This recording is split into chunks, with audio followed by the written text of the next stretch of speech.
What's going on, guys? This is Caucasian Mark, the whitest dude on the internet. I still think that's the record I'm holding. I'm not quite sure. Anyways, today in the awesome, sexy as could be Java series, because we all know that programming is a very erotic and sexy thing, we're covering methods. Now, methods are something that you tell the computer to do.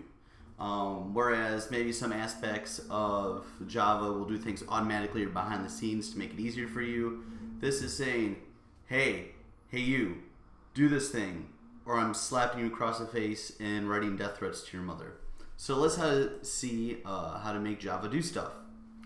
In other videos, if you watch some of them of mine, if not, whatever, what you're going to see is a kind of a pattern on some things. So if we do, I don't know, we see the, was car 1 equals new car. What we're seeing here are these things called parentheses, if you don't know what parentheses are. And what this is indicating is a method. It's saying, hey, do something right here. And if you could also see that pattern repeat elsewhere on this page here, we can see that, hey, there's parentheses here, but what is this string brackets args? I'm not really sure what that is. Well, we're going to cover that in this video, and it's going to be pretty freaking cool.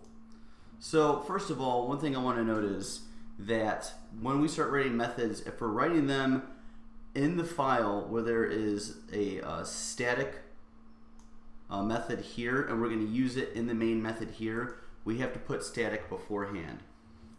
If there's going to be no interaction between methods with the main method, we don't have to write static. I'll explain that in a minute. So, for shits and giggles, let's do static.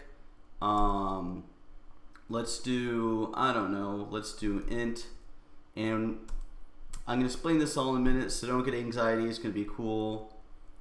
Let's see. Return number 5.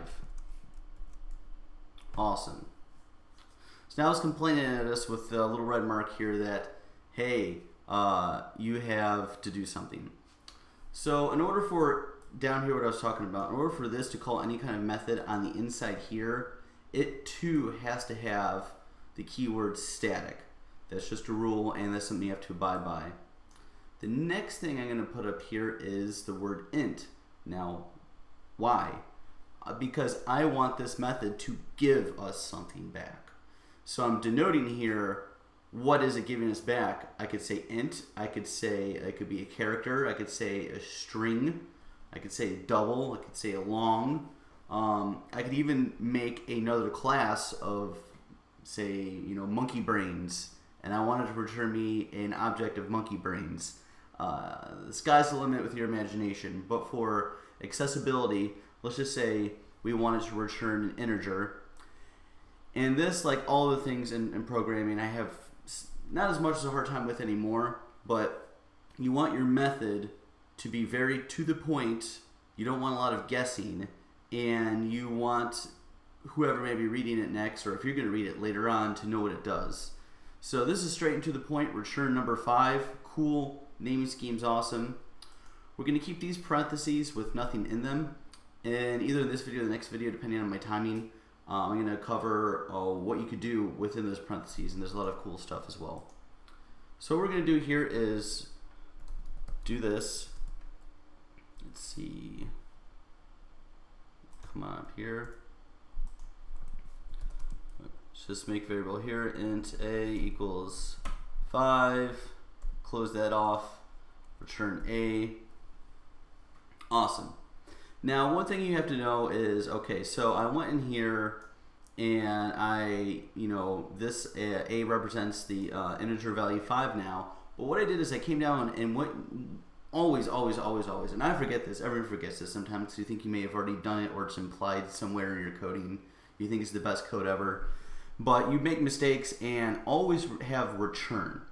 Because when we denote up here, we want an integer back. The computer's like, all right, cool, it's starting the line up here. It's like, I want my integer.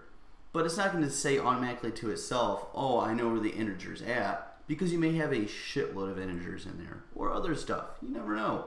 So you have to say, this right here is this integer up here I want to return. So these two have a relationship, and it's something that you should make note of and kind of have an idea when you're writing a method of what it is exactly you want to return, especially if you're working with a lot of the same data type. So we're going to come down here, right, and let's go to let's see, return number 5. We're going to do this here. We're going to run it. Oh, nothing happens. Why is that? Well, because it's not printing it out. But we could do something along the lines of this. Let's see, integer xxx, because programming is very erratic. We'll do system out, print line here, and we'll do xxx. Keeping programming sexy. And we can see it's 5 right here. Yay, you can pause this video, get a beer, call your girlfriend, boyfriend, whatever, tell them that you know how to return integer values, and they will stop working tonight. They'll call in and want to go on a date with you. But that's not everything we need to know about methods, right? So what if we want to say, I don't know, pass a value in here? Well, how the hell does that happen? Well, let's delete all this other crap out of the way. If you want it to be there, just rewind the video. Why am I adding additional characters? I don't know. But say we want to, I don't know, have some kind of addition in here. So we want, you know, A plus B. So total, let's see, go to int.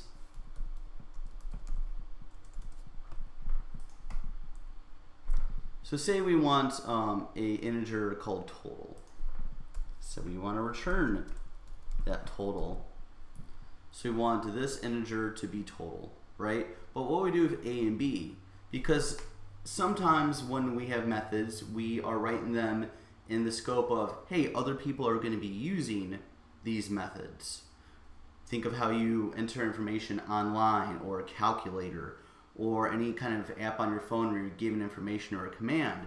A method out there is capturing that data and using it, toggling with it, and giving you output at the end. So one thing we could do here is we could do, let's say we have an integer A, we have integer B. Cool stuff. So what is integer A and B? Well, let's just go up here and see. We'll just do it down here.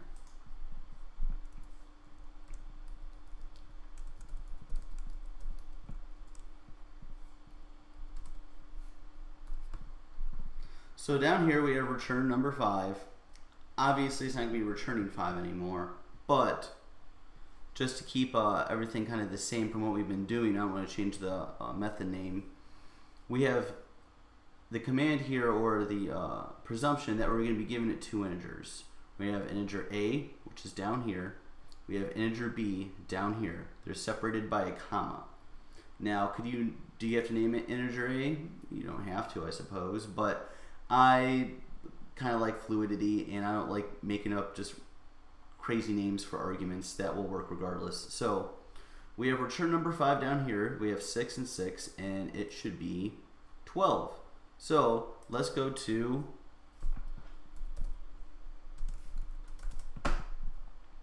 integer triple X, keeping it sexy as always. And what should we get at the bottom there? We get 12. That is pretty cool. I am pretty excited about that. As we can see here, let's backtrack a bit. We have return number 5. We have integer A here, which is can be the value here. Integer B, which is the value here. It adds it together, puts the total here, returns the total, because that's what we're expecting when we tell integer. And then down here, I have the method running. Everything's going up here, and I'm putting the outcome, which is the returned value, right here into triple X. Then I'm taking this and punting it into another method, the system out print line, and we get 12 at the end. Everybody's happy. It's the coolest thing ever. So forth and so on. Alright, that's all my time for now. Thanks for learning about methods. Like, share, subscribe.